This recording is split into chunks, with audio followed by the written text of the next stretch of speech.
नमस्कार चैनल में आप सभी का स्वागत है। एक बार एक ऋषि ने सोचा कि लोग गंगा में पाप धोकर जाते हैं, तो इसका मतलब क्या हुआ कि सारे पाप गंगा में समा गए और गंगा भी पापी हो गई।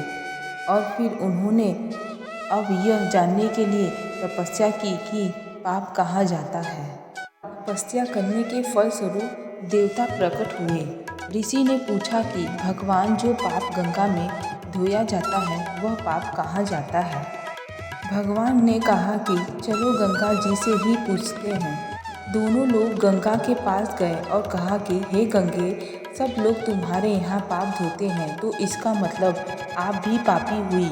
गंगा ने कहा, मैं क्यों पापी हुई, मैं तो सारे पापों को ले जाकर समुद्र को अर्पित कर देती हूँ।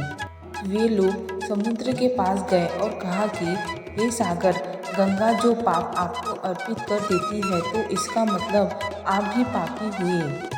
समुद्र ने कहा, मैं क्यों पापी हुआ, मैं तो सारे पापों को लेकर भाप बनाकर बादल बना देता हूँ। अब वे लोग बादल के पास गए और कहा कि हे बादल, समुद्र जो पाप की भाप बनाकर बादल बना देता है, तो इसका मतलब आप पापी हुए।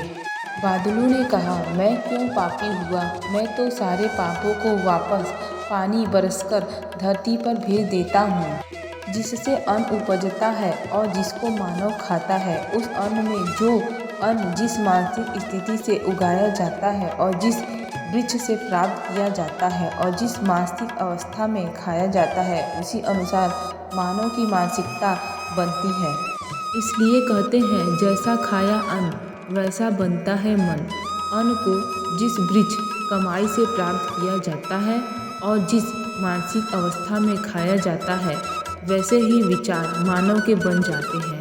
इसलिए सदैव भोजन शांत अवस्था में पूर्ण रुचि के साथ खाना चाहिए और कम से कम अन्न जिस धन से खरीदा जाए वह धन भी श्रम का होना चाहिए।